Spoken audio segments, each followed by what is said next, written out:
Hello, Sagittarius. Welcome to Karma on Deck. I'm Karma. This is your weekly reading for the sign of Sagittarius, September 30th, 2020. Let us take a look and see. Stop being a little shit. Let us take a look and see what's going on for you this week. Mercury retrograde is coming, guys. Are you ready? Hopefully my little video yesterday about Mercury retrograde wasn't too discombobulated. It's not my expertise, so I hesitate because it's such an exact science that I didn't want to give you wrong information. But I try to give you what I have. Hi, Vanessa. Okay, so Sagittarius, here we go. Knight of Coins, this star card, Queen of Cups, Judgment, and the Temperance card. Okay, so this initial little spread is telling me that we have the Star card next to the Knight of Coins. So the Knight of Coins in play is about starting over or doing a new endeavor and having a lot of ideas that play into what you want to do for money. Now the Star card is telling us that you feel as if, you know, there's more to life. There's more to be had, and you really want to be doing things that inspire you and make you feel as if you're doing something that you love. You're just kind of tired of the drudgery and shit. I am seeing Sagittarius feeling a little bit isolated. There's some education models going on for those of you on social media. Please go to Karma on Deck on YouTube and you can see these picture in picture. It's a little easier to see how they play with one another here. So we do have the Hermit card, which is isolated. So this is a common card for people lately. A lot of us are feeling isolated and kind of out of the box, or feeling as if we're not as connected as we once were. I do have the Three of Swords, and that is miscommunication, where you're feeling, now Mercury is the Three of Swords in general. Okay, so this could be the tone astrologically of what's going on. It could also just be that you don't feel like anything is landing right as you're going through these days. We do have the Page of Wands, which is education or learning something new.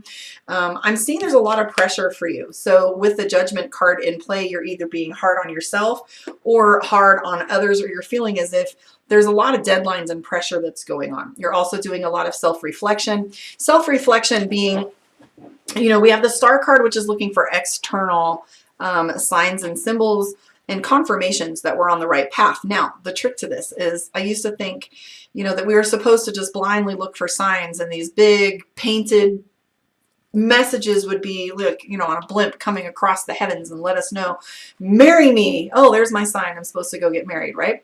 But what's true is we have these signs where it's like once we've made a decision, we look for the confirmation and the synchronicities after we've made a decision. We are the creator. We're the co-creator of the universe. We tell it what we want. And I think people mistake, you know, the law of attraction and manifestation as being that, you know, the universe is just going to suddenly provide this cornucopia of beautiful abundance. But what's true is we have to decide what that looks like. And so my Moxie out there, Vanessa, my other partner, who, which is all about, you know, how we program the brain. And we talk about this all the time. You're going to get something mediocre if you don't start getting decisive about what you want. You know, and being very clear with it. That's where the vision board comes in. This is where, you know, being very clear to speak what your truth is and your boundaries are in order to say what you don't want, less often than you're saying what you do want. So speaking clearly and allowing others to see that vision of what you want. So yeah, like Matt, for example, my buddy in New York, where he's, you know, definitely working toward getting his, you know, welding done and looking at things differently and taking on a new task and learning. That's who I'm sending love out to today, my Sagittarius. But, you know, there's a lot of this temperance going on with where, you know, you're feeling as if you have to look very closely at every decision that you're making, and this tone, this energy of like examination, because there's so many variables out there for us now that we're starting to look in the mirror a little bit more than ever.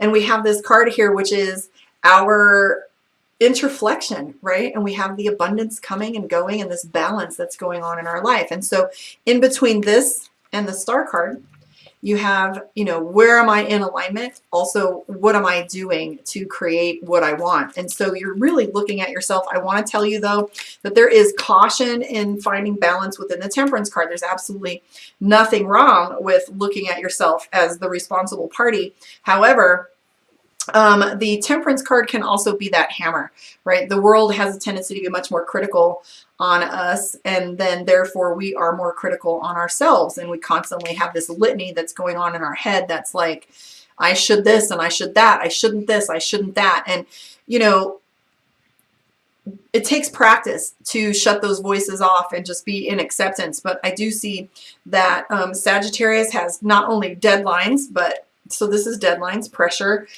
and deadlines. So there's stress involved, very different from anxiety, which is that overwhelm and losing our shit kind of thing. I'm not seeing anxiety, but I am seeing pressure and tension for you. The Five of Swords indicates a fight or an argument, but we also have the Ten of Cups, which is balance. So you're trying to find this balance of like setting your boundaries versus talking shit. Like, I said no, compared to, yeah, I'm not good with that. So, you know, it may be coming off as combative in some points with individuals. However, what needs to be said needs to be said. I'm also seeing that there is some money seeking going on for you. Five of Coins, which is looking for resources. If you notice, he has a maze here. So where am I going to get this money from? Where am I going to put this? How am I going to make this work? And how am I going to make this happen? I also have the Strength card. So that's been a theme all week for just about everybody in general. So it's showed up in every reading so far the last 3 days. So that would be important to note astrologically what's going on. It's a Leo energy, which we do have in our aspects right now for the full moon, and also in astrology. I would say pay attention to that. You know, Leo being wanting the most, wanting more, being about ego, being about self, being about, you know, all the things. So we also have this Strength card, and I've been using this analogy all week about, you know, making friends with your demons. One of my favorite quotes is, you can never slay your demons. You find what they feed on and kill that, right? So the Strength card is literally in most depictions of the Strength card, and I won't be surprised if it shows up in your moon reading, but this card is literally the parable of the woman finding the lion, or the guy finding the lion and pulling the thorn from its paw and becoming its friend. And now this terrifying beast now becomes our strength. Okay. So find your strength, find your stride, like remove the barbs from your vocabulary, talk to yourself a little kindly, give yourself some grace. Let's pull a card for you from Mystic Dreamer and see what the Sagittarius moon rating looks like for this week. Book your one-on-one. I know you want to find out a little bit more personal information, so let me know. This evening I'm a little busy. I might have a few slots open, but tomorrow's a little bit more fluid than today is. Please join me on my YouTube, where you have an opportunity to see some of the talks that I've done posted there. And you can see the cards picture in picture, so I would encourage you to look at that, because they do have a tone, and you can kind of see the overall pattern of your reading. And share it, guys. I would love to have more of you to play with me. And I don't want to play with any of like subscription machines that get me subs. I want it organic. So I really invite you to come play with me on that. All right. So this is your moon reading for Sagittarius moon. Temperance. So there's your Temperance card. And like I said, this is all about balance. And if you look in these cards, these images show us a woman sitting in the water, filling these cups and going from one way to the other. Now, self-criticism is a beautiful thing, because Kerwin Ray and also Moxie and I talk about awareness being key. It's the first step to self-realization and change. So we don't want to beat ourselves up, put the hammer down. But it's okay to be aware. Five of Swords is also a tone for you too. You desperately want some changes to happen, especially when it comes to finances, because you have this Six of Wands and the Queen of Wands. So you really want, and it's more about your home environment and what's happening with you there. Quite possibly Sagittarius is spending some time online and doing some research. Again, the Four of Swords is in play. Four of Swords is about being isolated and not telling people what's going on. So with that, we have the, you know, keeping quiet, maybe not reaching out and letting people know what's going on in the back of your head. We have the Fate card in play, so it's telling us it's high time for some shifts, and you're secretly looking for what opportunities are out there. You have the Fool card, that's our sum zero, it's our starting gate. It's playing with Wizard of Oz. Remember the scarecrow chilling, and here comes Dorothy. What adventure shall we go on today? Now, it's not about really going.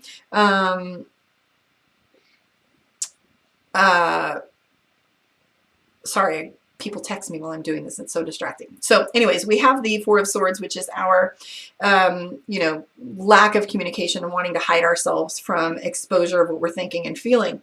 But you do know that change requires us to speak to it. And I see you fighting some of these moves. We have the Five of Swords and the Knight of Swords. So Five of Swords, fighting with others, and also being short about it. So this tone comes up again, Sagittarius. Watch your mouth. Be kind to people. I feel like you're just at this moment of wanting to quit. However, there are ways to do it where you don't burn your bridges. I will say attainment is there for you. Victory and money and financial success is really on your mind right now. Seven of Pentacles, being patient. Seven of Pentacles tells us that all things in due time. Okay, so you can't plant a pumpkin seed and expect these pumpkins overnight. It takes the season for it to come sow. So keep making good decisions. Be patient with yourself and put the hammer down. Put the hammer down and watch your mouth. That's going to be your title on my YouTube channel. Watch your mouth. Oh.